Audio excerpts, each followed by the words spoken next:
نحمده ونصلي ونسلم على رسوله الكريم أما بعد فأعوذ بالله من الشيطان الرجيم بسم الله الرحمن الرحيم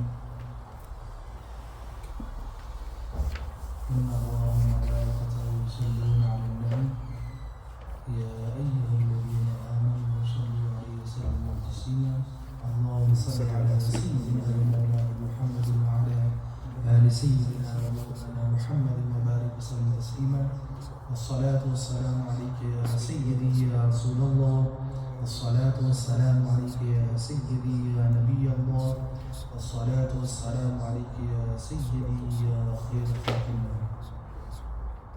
So he mentions here the prayer for sick person. So if it's difficult or impossible for a sick person to stand in prayer, he may pray the fard prayer sitting down. He is still bowing for ruku and bending his head back for prostration, and no knee as on the ground. So here if mentioned about, they're going to mention different scenarios of a person who is unwell and can't pray namaz, or can't pray namaz, the prayer properly. So the first one they mention is that a person, he can't stand up. Now we can pray the salah, but he can't stand up. Maybe, for example, he's had a football injury, he's had a knee operation, or along those lines. So now if he can't stand up, but he can do ruku and sujood, then in that case, that person will sit down and read namaz. He'll do the ruku but bowing while sitting down, and then he'll do the sajda by placing his head on the floor. So it's still compulsory for him to do the sajda. And sometimes we see, for example, a person can't stand up and they start playing namaz on the chair. That salah will be invalid. Right? So that's why we try to encourage, especially here in this masjid. I know in other masjids there's more people on chairs than people standing up. And then those same people are going outside on the street and they're standing there for 10 minutes outside the masjid having a cup shop. So it's important to keep in mind that if you are capable of doing ruku or sajda, then it's compulsory for you to do the sajda. And in the situation that you can't stand up. So in that case, more detail would be that you can stand up, but imagine you only can stand for 20 seconds. Enough to do Allahu Akbar and then recite at least one ayah. Then you should at least do that much. Then sit down and then continue your prayer sitting down, like the way you do two nafal when you sit down and pray namaz. This sitting down here doesn't refer to the chair. Sitting down here refers to the floor. Right? So then you sit on the floor and pray your salah, and you do your ruku like you would do like if you're doing two nafal sitting down, and just bowing down like this, and then the sajda would be done as normal on the ground. Then it says if normal sajda is also impossible or very difficult in the prayer, then he prays by head movement. So the first stage was he stands up, well he can't stand up, so he does the ruku and sajda like normal, but he sits in at-tahiyyat or any way possible for him. So even if it means that he has to sit in cross leg and then do ruku like this and sajda on the floor, he should do that. Right? So you can do that. But sitting on the chair should be like a last resort. Yeah, so not the first option, should be the last option. Then they mentioned that what if he can't even do sajda? And as an example would be, for example, someone has back pain, they've hurt themselves through injury and they can't go on the floor to do sajda, neither can they stand. Then that person will sit down and pray the salah. And sitting down here would still refer to sitting on the floor. So he would sit on the floor whichever way possible. So if it means that he sits on the floor like this, then he'll sit on the floor like this. If he's at-tahiyyat, or if he's even like this, for example. Or even if it means that he is to sit on the floor like this. And he should pray, he's in namaz on the floor like this, and with head movements. Head movements would be sufficient for him because he can't do ruku, he can't do sajda, and he's got the injury, maybe he can't stand up as well. So when he sits down and prays namaz, then his prayer will be done any way comfortable for him to sit down, and then ruku and sajda will be done by head movements. So head movement here would mean that if you're praying, you go this much for ruku, and then you have to do more for sajda. So if I was praying and I'm sitting down, and this would be sufficient for ruku, and I'll have to do slightly more than that to consider it as sajda. If I've done it less than that, then the namaz is invalid. Why? Because I've done the sajda, the ruku more than the sajda. Right? So that's one thing to keep in mind. Another thing that people often do is, and it happens in our culture a lot, a person can't do the ruku and sajda, for example, and they're sitting down at home, they put the pray from the table, and then they do sajda like this at top of the table. That is just something that's made up. That doesn't exist anywhere. Same with when they start floating their hands in the air like this. You don't need to move your hands. So the head movement means your hands stay there, and this would be ruku and this would be sajda. And i.e. you can move your back. So right, normally as you would do sitting down when you do normal ruku, and then you go on the floor for sajda, but you just bend more and your head by head movement for sajda. Then the third position would be, well, what if you can't even? So the third one, this one obviously you can't do ruku and sajda. You sit in the best way possible, and ideally you should be sitting up. Right? So if that means that you put some pillows behind you, then you put the pillows behind you. Your face should be ideally towards the qibla instead of the sky. And if you're in a position that you can't, like for example a hospital bed, that you can't really, you don't have control of the equipment there, and you can't, whatever direction you are, as long as you're lifting your head and more for ruku, sajda than ruku, your salah is valid. The last situation would be, imagine someone had an accident and they can't move, they've had a back injury, and now they got a neck brace on as well. So they fully can't move. The only thing they can move is their eyes. Then salah or the ruku and sujood won't be considered with eye movement or the intention of the heart. I.e., the person's reached such a stage that he doesn't need to pray the namaz. Right? So because the minimum required was head movements, and he can't do the head movement, so that person won't pray the namaz. And if it's less than five or less, so imagine it's only for 3 salahs he couldn't move, and then the 4th one he's fine. The 3 he'll have to do qaza after he's better. But if he exceeds 5, 6, 7, 8, then whenever he gets better, then all the previous ones will be absorbed, and then they'll be waived from him. He won't need to do them. That's one of the opinions, and the stronger opinion, as I mentioned. So if he exceeds 5 in a situation where he can't even move his head, then he's excused from praying those salahs.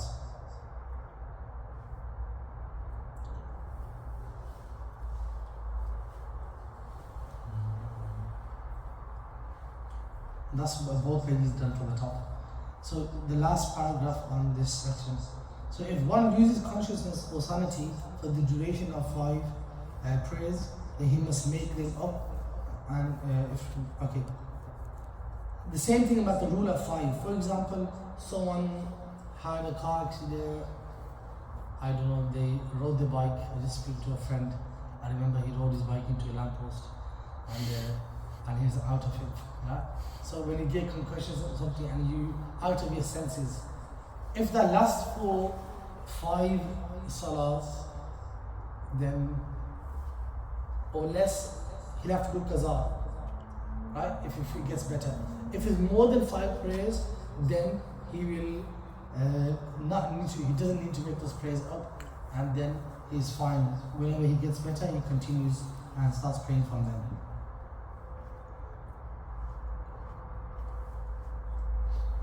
Any questions on that before you move on? So that's like a brief summary of Salatul Marid. So depending on what injury the person has, you should judge what you can do. If you can do the ruku, then, or the sujood, the sajda, you should do the sajda. You have no excuse you have no excuse to miss the sajda, because that is something you're able to do and you should do. If you can't do the sajda, that's when the head movement starts. And if you can't do head movement, then you don't need to pray until you get better. And so those are the few stages. So if you can't stand, then you sit with sajda. If you can't even do sajda, then you lie down and do head movements, or sit down and do head movements. If you can't do head movements, then you don't pray until you feel better. Next, being absolved of the fard of fasting and praying. So sometimes you might reach a situation with your illness or that you don't need to read your namaz or fast. So he says if a sick person who was unable to perform the fard fast or the prayer by head movements dies. So imagine a person who missed 3 namaz, 4 namaz, or 3, 4 fasts, to the extent that he couldn't fast, and he can't even, for the fast he can't fast, and for the prayer he can't even do head movements. Now this person has passed away. So what does this person do? So he says here, or if a traveler dies on his journey, i.e. when you're a traveler, musafir, you don't need to fast. Right? So he's missed his fast because he's traveling, and now he died on the journey. He didn't get a chance to make those fasts up. He didn't get a chance to come home. He says, in either case, having died before attaining to alternative days, i.e. he died before having the opportunity. So he was ill for 5 days, and now after the illness, he got better for 2 days and he passed away. Obviously, 2 fasts he should have made up because he was better. But obviously the other 3 he didn't have a chance because he never stayed alive for 5 days. So the other 3, he doesn't need to pay for them as a fidya. But the first 2 that he had the chance to make up with the fasts, but he hasn't made them up, then he needs to pay fidya for those fasts. Right? So now if someone missed fast this Ramadan, imagine he missed 5 rosé because of illness. And now it's been 10, 15 days after Ramadan. He's had the chance to make the fast up, but he hasn't out of laziness. Now if he dies, his family or his inheritors need to pay for those rosé. Right? So they need to pay the fidya for those fasts. But imagine he's still unwell. Now he still hasn't had the opportunity to do those rosé. So if he dies, then he doesn't need to, or his family won't need to pay for those fasts. Why? Because he still hasn't got better. He hasn't had the chance to make them up. Same with the namaz. If he has the same scenario with the namaz, if he missed the namaz and then he didn't have the opportunity to make those prayers up, then he doesn't, family will need to pay for those fasts. If they had the opportunity and they still missed them, then ideally the family should pay for those.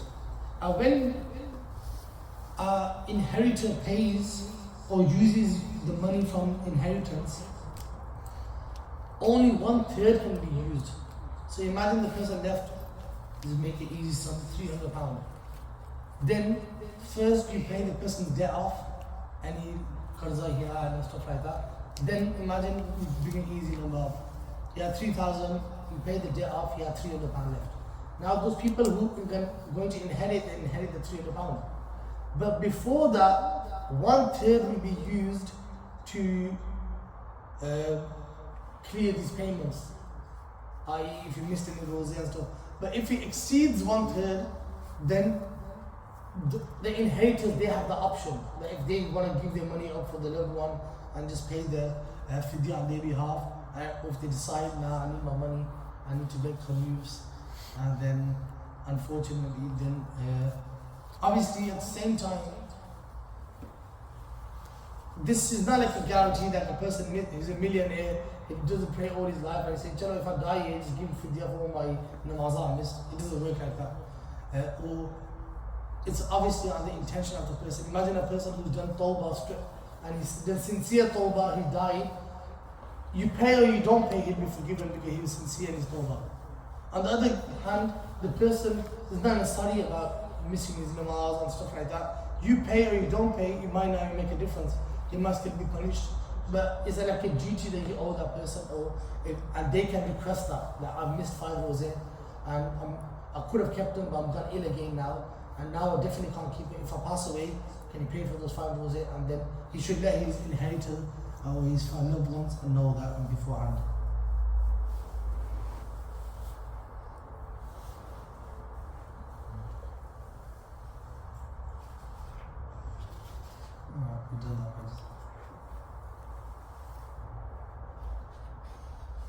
As for the namaz, and this extra point that's mentioned is, I know there's 5 prayers in the day, but when you pay fidya for the prayers, witr will be considered separate. So it'll be 6 payments per day.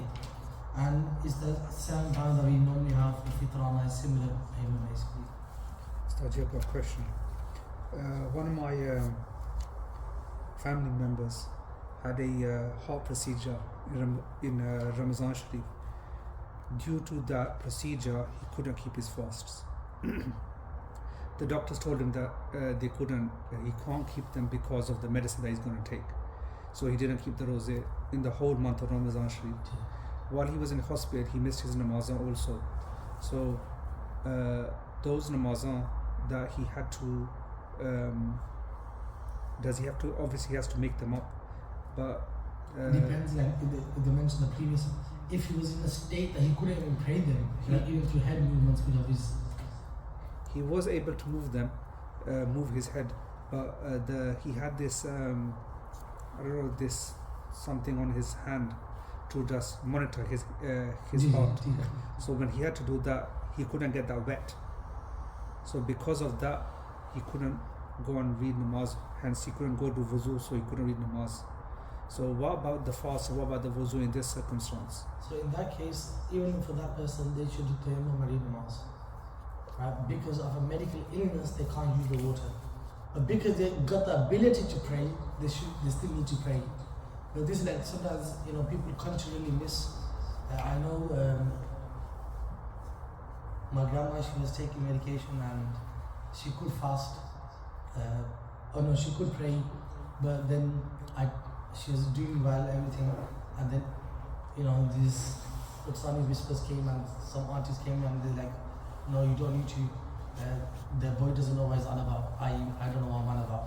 And then she was in shock, and then she had to ask me again, but so and so is saying I don't have to, I'm excused, and because over something like so minor, and she had an iron, actually I remember now, she had an iron, and because so they said obviously you can't wash the eye, so they said don't read namaz because you can't take your head down, right?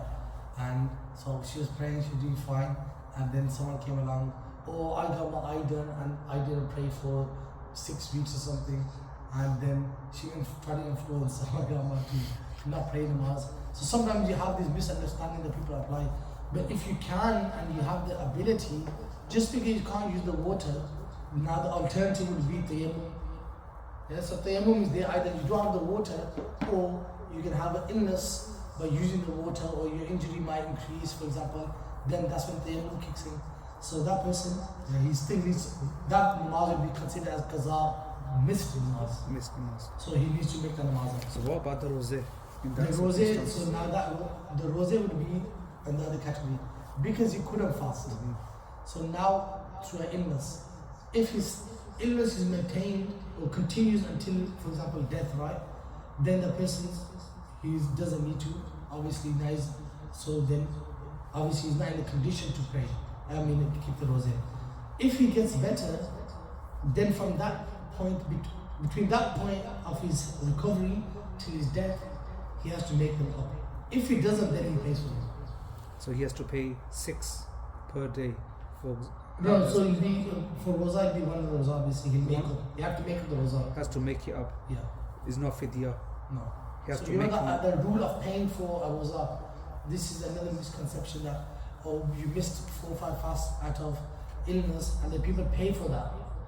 That payment is only if after your recovery and death, you didn't have the opportunity to do the rosé again. Like for example, a person who's reached old age and he stopped fasting. Now Ramadan comes, he's alive, he's able to fast, but obviously it causes harm and injury to that person because of old age. Now they leave the rosa because they're too old. That person pays. Why? Obviously every year he's going to get older and older. He's not going to get any younger. So now there's a guarantee that he won't be able to do it for the rest of his life.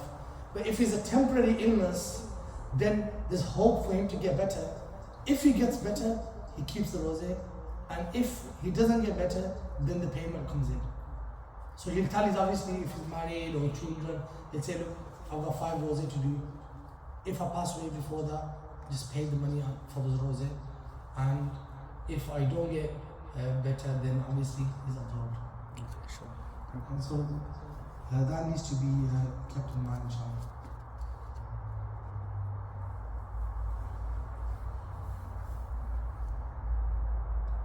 And I mentioned that obviously you don't, touched upon this slightly, it doesn't have to be from his own money. Generally, he'll pay from his money. If the person dies, his inheritance will pay.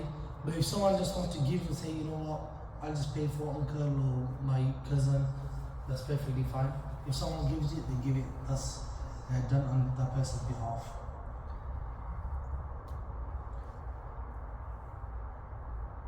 And they mentioned another thing here is, you know the way, I don't know where they mentioned this, but the way Hajj can be done for someone after they pass away, namaz and rosé can't be done for someone else. Right? So that's a person's personal responsibility that they should have done. So even though you can pay, it's not really making up for those fasts and those namaz, because that's £7 you're going to pay for each namaz. That's nothing compared to the namaz and the ajr of the namaz. Or the £7 for the fast is nothing. Right? So you can't pray or do rosé for someone else after they pass away, but Hajj can be done for someone after they pass away. That's something, a slight difference between the two that you need to keep in mind.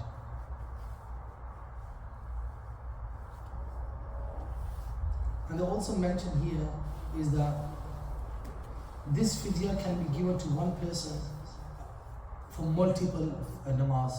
So imagine you missed 5 prayers. You can give that £7 or £6, whatever it works out to one person, and so you can give him £30 and cover 5. Whereas Kafaratul-Yameen is when you break a qasam, right?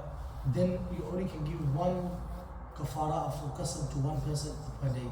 So if it's only one poor person, you know, you give him for Monday and then again on Tuesday. You can't give him 3 payments in one go. Right? So that's a slight difference. But we'll touch upon those chapters later on, the different topics, inshallah.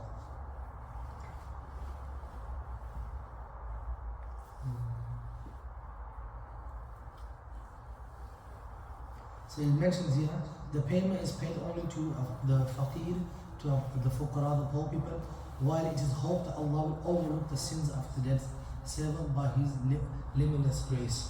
So don't think that you're going to pay and they'll wipe out everything, don't worry. It's just that we're hopeful that out of Allah's mercy, that He will show mercy to us out of giving something, sadaqah to the poor, or this payment to the poor people, that Allah subhanahu wa ta'ala will absolve those people from the namaz or the rosé they missed. Before we move on, any questions on this? And so these 2 topics were just straightforward that you need to keep in mind, inshallah. Especially everyone needs to go over the prayer of the sick person. This is very frequent. Sick here doesn't obviously mean a person's bed bound, but it could be any illness. You know, you twisted your ankle and now you can't stand up.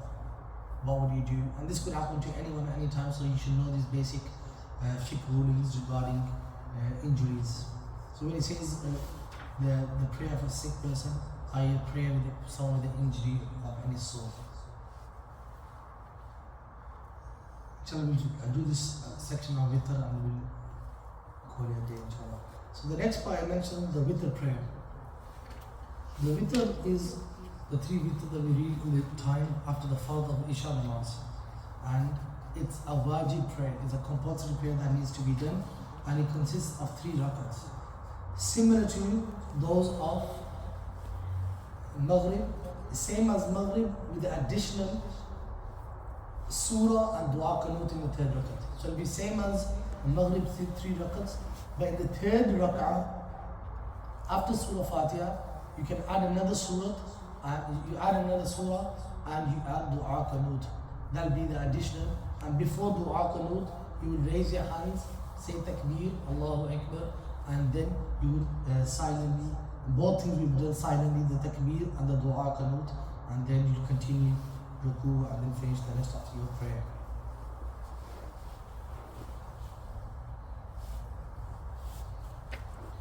Then he mentioned a group can pray the witr prayer in Jamaat in Ramadan, where if there is more reward for one to pray in Jamaat than to do so alone. Even if at the end of the night, if one joins the Jamaat after Imam in the third rakah, even if in the bowing position after the Qunut was prayed, he does not recite the Qunut in that which he makes up of the missed rakahs, since by catching up the third rakah it is considered recited. So they mentioned that generally, obviously we read the 3 witr on our own. Only in Ramadan we read it with Jamaat, right? And he mentions in reading with Jamaat in Ramadan is better to read the 3 witr in Jamaat. And they give one scenario that why if someone joined late, i.e. might have gone to do wudu, he came back and they already read the dua qunut and they in ruku now. So when he joins in ruku, then he's joined the third rakat. So it's automatically considered that he's read the dua qunut as well. So he doesn't need to, when he gets over the 2 rakats, he doesn't need to read dua qunut. Why? Because he joined the ruku. So just as a side note, which I will finish there, but as they touched upon it slightly, is that the rakat finishes at ruku. So you know, if you come to the masjid and the Jamaat is happening, and obviously if the Imam is in Qiyam, you've caught the first rakat. If he is in ruku and you join him in ruku, you join the first rakat. If he stands up from ruku, you miss the first rakat. Even though he might be on the first sajda, or might be going down to sajda, or you might have joined in the second. If you miss the ruku, the rakat is gone. Yeah, so the cutoff point is the standing for ruku. So if the Imam is going down, and Imam is going up and you're going down, if you meet in ruku somewhere, then you consider that you met in ruku. Right? That's why hence sometimes you see people rushing in Imam's ruku, they try to quickly join, is because they want to quickly meet him in ruku. If they meet him in ruku, they make the rak'ah. And if they miss the ruku and the Imam stands up before they go down, and what are the limits? How do you know you're in ruku or not? As long as the hands can touch the knees. So if you believe, but okay, the Imam, he was in a situation that I know he could have touched his knees, or he was touching his knees, he's in ruku. If you think, you know what, he stood up a bit too much, but obviously sometimes people be looking at checking what the Imam's doing. Normally that's what they do, right? To see if they quote it or not. If they believe, or obviously be a judgment, you can't really see what he's doing if he's 2-3 steps ahead of you, if his hands are touching or not. But it'll be obviously an educated guess. Yeah, and you go with whatever you feel is the most correct. That if you think, oh, you know what, I think I caught him in ruku, then you caught him. If you're thinking, you know, I think I didn't, but never mind, let it go, then you actually missed the rakat. Because your majority of your mind is with the opinion that you missed it, and now just because you got slight of doubt, you go with what's your stronger opinion or thought in your mind, and then you quote it or missed it. So let's say you join late for any namaz, seeing some people, they just, do you have to say that Allah, or something like that, you just do this, join, but you still... The first part is to actually say the word takbir, to do the takbir, right? And if someone doesn't say the takbir, they just swear like this here and raise their hands like this, and they didn't say the word, basically they haven't enjoyed. Yeah? So, but imagine someone came so quick and they said Allahu Akbar, and they forgot to raise their hands. And they quickly went like this and they went like this, and they forgot to raise their hands, he'll be fine. Because he's in a standing position, he said the takbir, so he's completed that pillar of joining. And then he said obviously second Allahu Akbar and go into ruku, quickly meet the Imam. Right? But some people, they go straight and they're like Allahu Akbar into ruku. They miss the whole qiyam and the first takbir. They just use the one takbir and they go straight into ruku, then they missed it. Yeah, so it should be one takbir and he's standing, and then the second takbir for ruku. So you'll be Allahu Akbar, Allahu Akbar, and then you go down. So if you forgot to raise your hands in a rush, then that's still fine as long as you said the takbir. Right? So that's what matters. But if you raise your hands and you never said nothing, then you're a goner. Yeah, then you miss the whole thing altogether. Yes, Sufyan, yeah, your hand up. You answer the question. Oh, that's fine. Inshallah, we leave you as there. If you have any questions, and then inshallah we'll continue from here next time. as promised last time that we do a lot before we leave, before we start. And Ismail is prepared now for us, inshallah.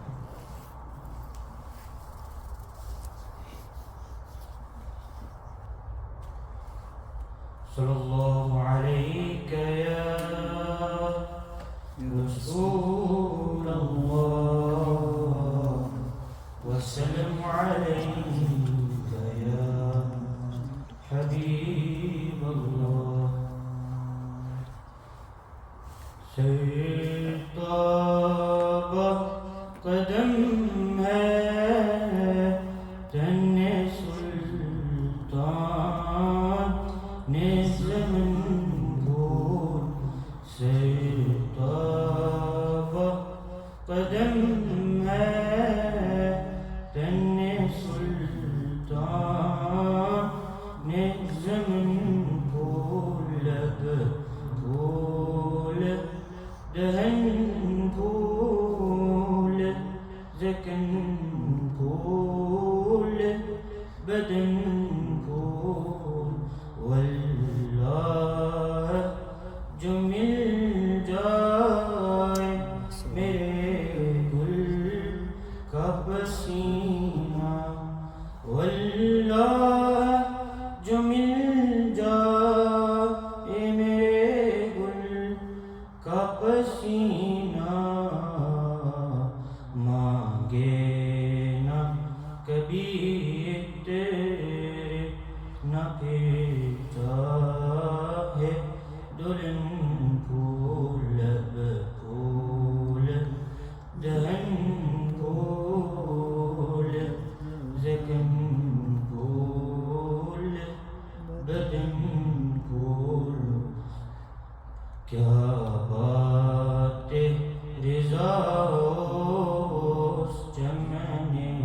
چمنستان میں کرم کی کیا بات رضا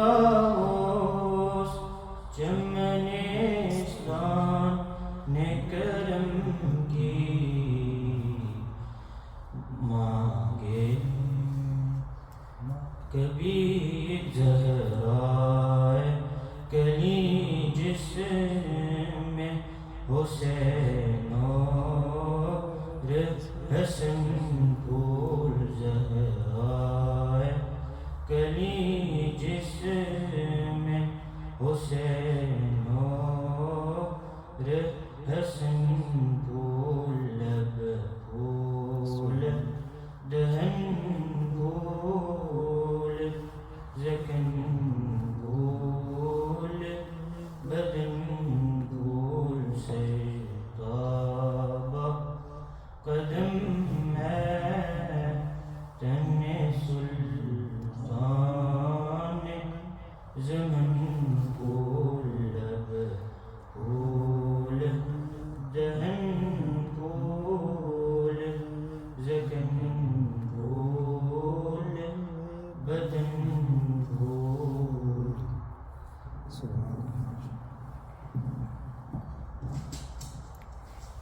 آمين. اللهم ربنا اتنا في الدنيا حسنة وفي الآخرة حسنة وقنا عذاب النار. ربنا لا تزغ قلوبنا بعد إذ هديتنا وهب لنا من لدنك رحمة إنك أنت الوهاب. وصلى الله تعالى على حبيبه محمد وعلى آله وأصحابه أجمعين برحمتك يا أرحم الراحمين.